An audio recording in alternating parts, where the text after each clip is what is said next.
اهلا بيكم في قناتي توما ترند اليوتيوب. النهارده هنتكلم عن الفيديو اللي عمله محمد غزة وعن دودو شانل. الفيديو اللي عمله محمد غزة ان لو في اي حد في الدنيا عنده رحمة هيبقى مشفق على الراجل ده. الراجل طلع وقال انا راجل خاين، انا راجل عملت كل الحاجات الوحشة اللي في الدنيا، بس انا دلوقتي عايزة اربي ولادي، عايزة اربي ولادي اللي مالهمش في الدنيا غيري، اللي المدام رمتهم، هو طلبهم وهي ادتهم له، يعني هي عندها استعداد ان هي تستغنى عنهم، وكمان مش عايزه تديلهم هدومهم. يعني انت مش بتعاقبيه هو، انت بتعاقبي عيالك، حته منك اللي المفروض الام بتبقى حبها لاولادها اضعاف اضعاف من حب الاب لاولاده. بس بصراحه الامومه بتاعت اليومين دول تحسوا كده ايه، ان ملعوب في اعداداتها. الواحد بيسمع حاجات غريبه وبيشوف حاجات غريبه. طلع الراجل وقال ان وصولات الامانه اللي انتوا مضيتوني عليها عشان انا ما اجيبش سيره بنتكم على اليوتيوب، ومع ذلك انتوا رفعتوا وصل الامانه وخدتوا عليا حكم سنه غيابي، والقضيتين اللي هو عاملهم له العريس الجديد بتاع الهانم اللي هو المفروض صاحب محمد غزة، اللي قعد يقول له في الفيديو يا أسامة انت اخويا، يا أسامة انت كنت كاتبني على التليفون اخويا الغالي. بس واضح ان مفيش حد في الدنيا يعرف يعني ايه غلاوة، مفيش حد غالي عند حد. اللي بيحصل في الوقت اللي احنا فيه ده الله المستعان عليه. الناس ما بتاخدش عايزة زلزال في المغرب واعصار في ليبيا، ومع ذلك لسه في ظلم وفي قهر وفي غيبة وفي نميمة وفي خيانة وفي حاجات كتير قوي قوي قوي. يعني بجد الله المستعان. المهم طلع الراجل وقال سيبوني يا ربي ولادي، انا مش عايز حاجه وانت اتطلقتي ورحتي لحالك وديك هتتجوزي، سيبوني في حالي، سيبوني يا ربي ولادي، ولادي مالهمش غيري، ابعدوا عني وسيبوني في حالي، انتوا ليه عايزين تسجنوني؟ ولمح بكلام لو فكرنا فيه هنلاقي ان معناه وحش جدا. قعد يقول انتوا ليه عايزين تسجنوني؟ خايفين من ايه؟ خايفين اقول ايه؟ هو ايه اللي حصل غلط خايفين منه؟ لما احنا لو فسرنا الكلام ده او لو ركزنا فيه هنلاقي ان معناه وحش جدا. وبعدين قال ان هو طلع أسامة ده بيته مرتين اتنين، مرة علشان كانوا رايحين يخطبوا لابن البواب، ودي مش عارفة ليه بصراحة، الله أعلم. يعني ما هو أكيد ابن البواب ليه أهل في بلده، بس ما علينا مش ده موضوعنا. وتاني مرة لما راح يستلف من المدام 100,000 جنيه، بس هو استلف 100,000 جنيه ورسم على المدام بالمرة. لان بصراحة يعني ظاهرة غريبة جدا، الواحدة تتطلق واول ما تكمل شهور العدة باركولي انا هتجوز. انتوا بتلاقوهم فين يا جماعة بالسرعة دي؟ وبعدين فين تأثير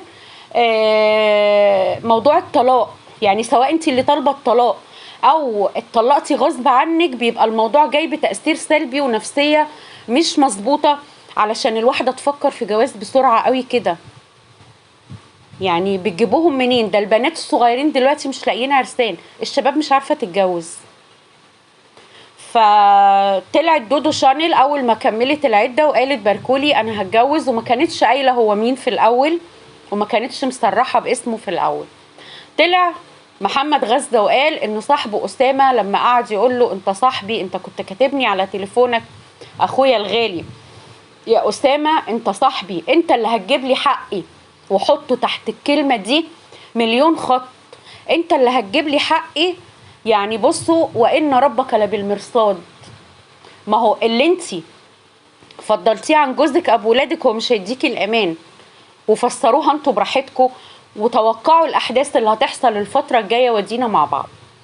فضل الراجل يقول سيبوني في حالي عايزة اربي ولادي، ومسك الشبشب اعزكم الله، انا اسفه في الكلمه، وضرب نفسه بيها انه في يوم من الايام طلع الشخص ده بيته. احنا تربينا زمان على ان صاحبي وصاحبك على القهوه، ما تربيناش على ان الصاحب الراجل يطلع البيت ويخش البيت ويشوف ستات البيت.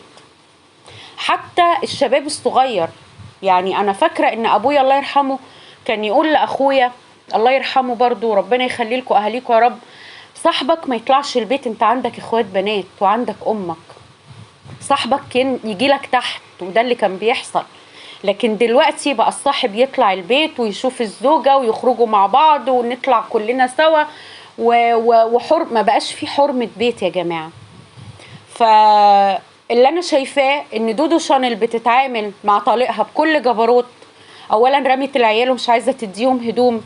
ثانيا ان هم رفعوا عليه وصل الامانه وخدوا سنه غيابي. ثالثا ان هي راحت تتجوز صاحبه، ودي حاجه تقهر اي راجل في الدنيا. الراجل امبارح مقهور، يعني عارفين يعني ايه قهر الرجال؟ صعب جدا. يعني ده جبروت. انت مش بس انت ما اكتفيتيش بالطلاق، انت عايزه تمحيه من على وش الدنيا. انا مش فاهمه ايه سر الغل ده كله. هو قال انا خاين، انا عملت كل حاجه وحشه، انا ضد الخيانه، انا شخصيا انا ضد الخيانه، ولكن انا مع الرحمه. لما اشوف بني ادم ندمان على اللي هو عمله وخلاص، يعني عايز يبقى كويس وعايز يمشي عدل، ما دوس عليه، ده ربنا بيرحم. بس واضح ان الرحمة هي صفة إلهية مش من صفات البشر. يعني خلاص بعدتي وشفتي حياتك وشفتي طريقك. طلع محمد غزة امبارح وقال ان أسامة عنده طفلين من زوجة وطفل من زوجة تانية. يعني حضرتك ما شاء الله الله أكبر، مش أول بخته زي ما قلتي، حضرتك التالتة. طلعتي انتي وكدبتي وقلتي هو ما اتجوزت قبل كده وما كانش متجوز قبل كده، دي اول جوازة ليه. هو مش عيب انه يكون متجوز قبل كده، العيب هو اللعب بعقول المتابع والضحك على المتابع. اللعب هو ان انا استغل ان في متابعين بيحبوني فاعمل عليهم افلام.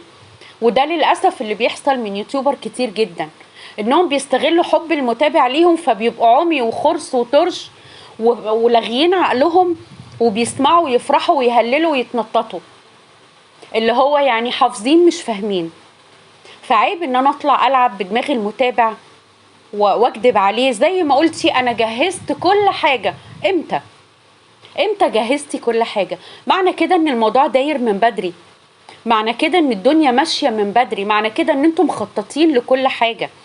زي ما هو عمل محضر ضد محمد غزة اللي هو أسامة ده، لما واحد شغال عنده في المحل عمل حادثة بالموتوسيكل وقال اتبلى عليه وقول ان هو اللي مدبرها لي. ليه اللي افترى؟ يعني انت، هو محمد غزة امبارح بيقول أسامة ده قال انا عايز اعيش حياتي وافرح. عايز تعيش حياتك وتفرح على حس واحد تاني، على حس بني ادم تاني؟ اوعى تفتكر ان انت لما تخوض في خصوصيات حد وتبص لمرات صاحبك مش هيجي واحد يبص لمراتك.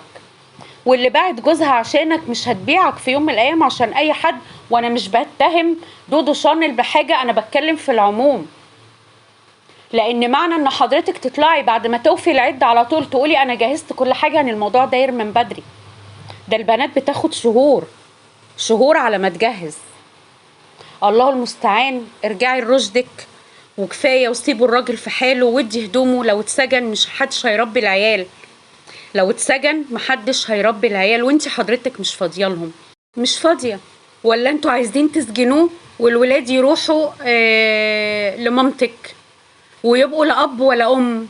فسيبوا الراجل في حاله، سيبوا الراجل يربي عياله. اتطلقتي وخدتي اللي انتي عايزاه وعملتي اللي انتي عايزاه، سيب الراجل يربي عياله. دي حاجة. الحاجة الأخيرة اللي اتكلم فيها وطلع وأكد عليها، انتي كنتي عارفة في التوقيت الفلاني ان هو فعلا أبوكي كان بيرفع عليا وصل الأمانة، اللي هو تقريبا كان في شهر 7/2023 لما الناس قالوا ان انتوا كنتوا مع بعض في شرم الشيخ. يعني انتوا كنتوا بتنيموه، كنت انتي بتقابليه وبتنيميه وبتعاملي معاه كويس، وكان في نيتكم الغدر من ناحيته، وكان ابوكي بيرفع عليه وصل الامانه. هو طالب منك ان انت تطلعي وتردي تقولي انت كنتي عارفه في الوقت ده ان انت كان وصل الامانه بيترفع عليه. يعني الراجل مش قادر يتوقع ان الغدر ممكن يوصل للدرجه دي. وهقولها للمره التانيه، انا مش مع الخيانه، انا مع الرحمه. فالراجل طالع خلاص، يعني زي ما بيقولوا بالبلدي كده مستوي. ارحموا عزيز قوم ذل. ارجعي لصوابك، فكري في عيالك، فكري في عيالك اللي لما يكبروا ويشوفوا البلاوي دي ويشوفوا الفضايح دي. فكري في عيالك لو ابوهم اتسجن، فكري في نفسيتهم.